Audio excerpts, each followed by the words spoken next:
Assalamualaikum warahmatullahi wabarakatuh. Saya Pandu Dwi Padmasari, NPM 21082660155. Di sini saya akan memenuhi tugas dari blok dermato dan venerologi.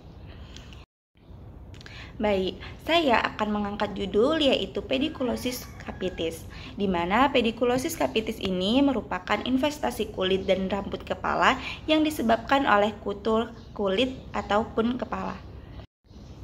Jadi, penyebab dari pedikulosis capitis ini adalah pedikulosis humanus capitis. Nah, berikut ada fotonya, bisa dilihat sendiri ya. Itu adalah kutu dari rambut. Nah, ada beberapa nih faktor resiko yang dapat menyebabkan terjadinya pedikulosis capitis. Yang pertama adalah jenis kelamin, di mana pada perempuan lebih sering terjadi dikarenakan rambut yang lebih panjang dibandingkan dengan laki-laki. Yang kedua adalah usia, di mana usia anak-anak hingga usia remaja itu akan lebih sering terjadi dibandingkan dengan orang tua. Nah, yang ketiga adalah karakteristik dari rambutnya. Pada rambut yang panjang, rambut lepek, itu akan lebih sering terjadi dibandingkan rambut yang pendek. Selanjutnya adalah kepadatan hunian. Jadi orang-orang yang yang mengalami pedikulosis capitis ini lebih sering terjadi pada anak-anak yang di asrama ataupun di pesantren. Nah, yang terakhir adalah personal hygiene, di mana seseorang itu ada kurang dari kebersihan dia. Jadi perlu kesadaran untuk kebersihan diri tersebut.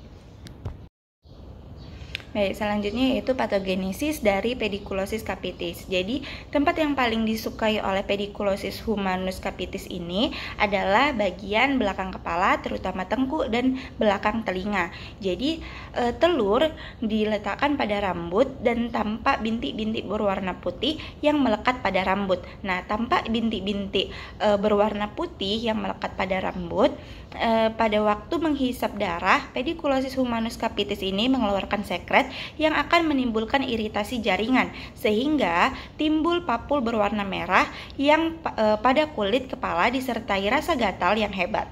Rasa gatal ini akan merangsang penderita untuk menggaruk sehingga terjadi ekskoriasi. Bila terjadi infeksi sekunder oleh bakteri, maka akan terbentuknya pustul. Infeksi yang berat dapat menimbulkan pioderma, ulkus, impetigo, dan furunkulosis.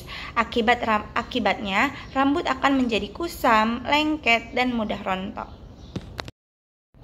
Selanjutnya, tanda dan gejala dari pedikulosis capitis ialah rasa gatal, terutama pada daerah oksiput dan temporal. Dapat terjadi erosi, ekskoriasi, dan infeksi sekunder seperti pus ataupun krusta. Diagnosis pasti ditetapkan dengan menemukan telur, nimfa, dan kutu dewasa. Untuk diagnosis banding dari pedikulosis capitis ini bisa yaitu tinea capitis, pioderma, dermatitis seborrhoid. Selanjutnya adalah tata laksana dari pedikulosis capitis, di mana bisa diberi topikal ataupun oral. Untuk topikal bisa kita berikan losiopermetrin 1%, lalu piretrin, losiobenzil alkohol 5%, losioivermectin 0,5%, dan losiomalacein 0,5%. Nah, untuk oral itu bisa diberikan ivermectin, albendazole, dan levamisol. Nah, dari kelima obat topikal yang akan membunuh dari kutu beserta telurnya itu ialah losiopermetrin yang 1%, dimana yang keempat lainnya itu hanya akan mematikan dari kutu hidupnya saja.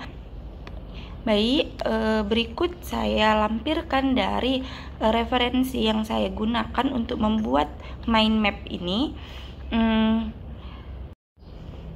Nah, mungkin segitu aja yang dapat saya sampaikan. Semoga bermanfaat. Lebih dan kurangnya saya mohon maaf. Saya akhiri, wassalamualaikum warahmatullahi wabarakatuh.